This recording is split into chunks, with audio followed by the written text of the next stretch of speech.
Bonjour à tous, je m'appelle Daniela, pour ceux qui ne me connaissent pas, et je vais vous expliquer mon témoignage. Donc je suis passée par une lourde épreuve en 2014. Je me suis séparée du père de mon fils, qui avait tout juste 1 an. Donc j'habitais pas ici, j'habitais sur Paris. Cette séparation, elle venait pas de moi. C'est pourquoi elle a été si douloureuse. Et du jour au lendemain, je me suis retrouvée sans appartement. Financièrement, c'était compliqué. Un petit bébé sur les bras. J'ai une amie qui a eu l'amabilité de m'héberger pendant quelques temps, mais il y a eu une procédure juridique derrière tout ça, donc j'étais dans l'attente en fait.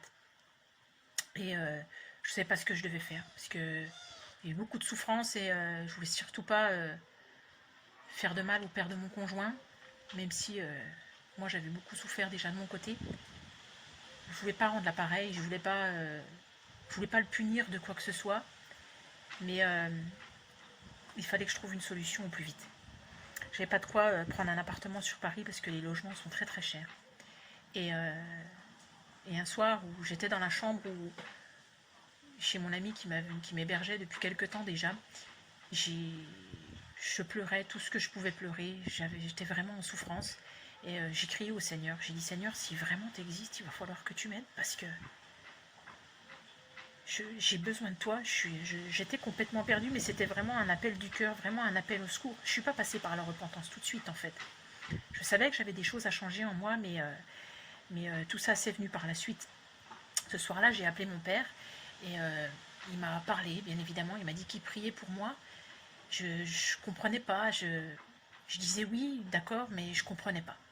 Donc j'ai raccroché, j'étais quand même assez fâchée parce que je me disais prier c'est bien beau, mais ça ne va pas m'aider quoi.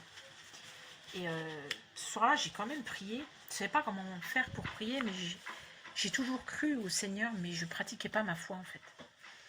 Et donc la nuit s'est passée et le lendemain, je suis partie au travail et j'ai coupé la priorité à un camion en fait, qui m'a klaxonné. Et Dieu merci, j'ai pas fait d'accident, donc j'ai fait une marche arrière. Et sur ce camion-là était écrit en gros Seigneur déménagement. C'était une société de déménagement qui s'appelait Seigneur en fait. Et ma question, c'était vraiment de savoir si je devais partir de cette région. Donc après tout ça, j'ai senti que c'était un clin d'œil du Seigneur. J'étais convaincue d'ailleurs. Donc j'ai continué la procédure et le dossier a été en ma faveur, si je puis dire.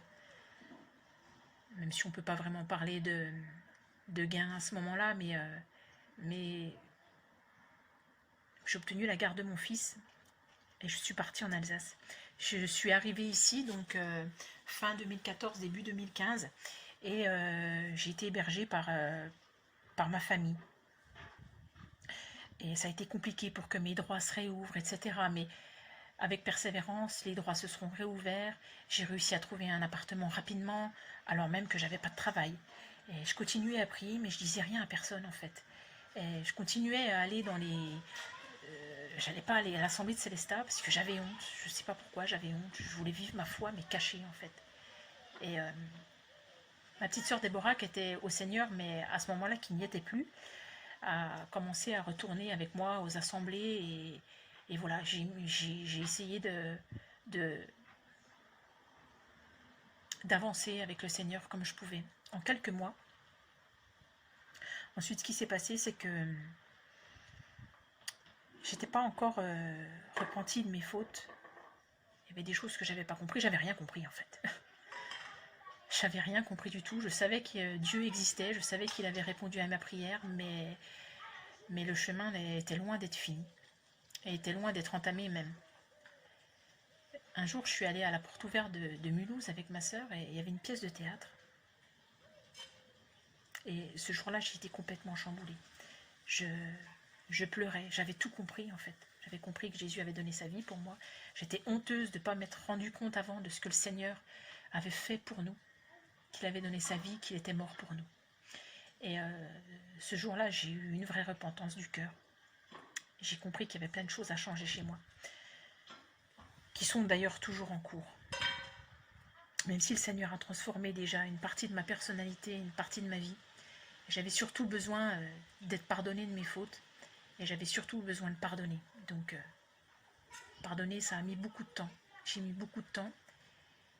Aujourd'hui, je peux dire que j'ai pardonné le père de mon fils. Même s'il y a encore des choses qui sont douloureuses, j'y travaille tous les jours. Mais je sais que nous avons un Dieu formidable et qu'il est capable de transformer encore beaucoup de choses. Parce que je crois qu'on est transformé tout au long de sa vie, en fait. Tout au long de sa vie sur Terre. Par des épreuves, par beaucoup de choses. Suite à ça, je suis allée passer Noël chez mon frère Angelo et j'avais pas mon fils. Et c'était très difficile parce que j'avais pas mon gamin avec moi. Et ce soir-là, j'avais vraiment le cœur brisé. Mais complètement brisé. J'avais vraiment besoin d'une consolation et je suis allée me coucher d'ailleurs ce soir-là avant tout le monde. Cette nuit-là, il s'est passé quelque chose de formidable. J'ai senti quelque chose, une présence. J'ai senti quelque chose qui se déversait sur moi de la pointe de mes cheveux jusqu'à la pointe de mes pieds. Comme si on me lavait de quelque chose. Et je me suis réveillée au petit matin, en position assise dans mon lit. J'étais toute transpirante et j'ai senti les bras du Père en fait. J'ai senti les bras du Seigneur m'envelopper. Et encore aujourd'hui, c'est un amour indescriptible que je ne peux pas expliquer. Quelque chose que j'ai jamais ressenti. Et le lendemain, j'ai appelé mon père, je lui ai expliqué ce qui s'était passé. Et il y a plein de choses que j'ai compris à travers ce que j'ai vécu. Aujourd'hui, le Seigneur me transforme encore. Il a changé ma vie, a changé ma façon de penser, surtout ma façon de penser. J'ai encore beaucoup de choses à changer en moi, j'en suis consciente, comme pas mal de chrétiens aujourd'hui. Et aujourd'hui, j'avance avec lui. Il n'y a pas un jour où le Seigneur n'est pas à mes côtés et où je ne tiens pas sa main. Voilà, frères et sœurs, je vous encourage vraiment à continuer à persévérer parce que nous avons un Dieu qui nous aime et qui transforme les vies. Et surtout, nous avons un Dieu qui nous a pardonné de nos fautes. Et un Dieu qui nous aide aussi à pardonner. Voilà, soyez bénis, encouragés.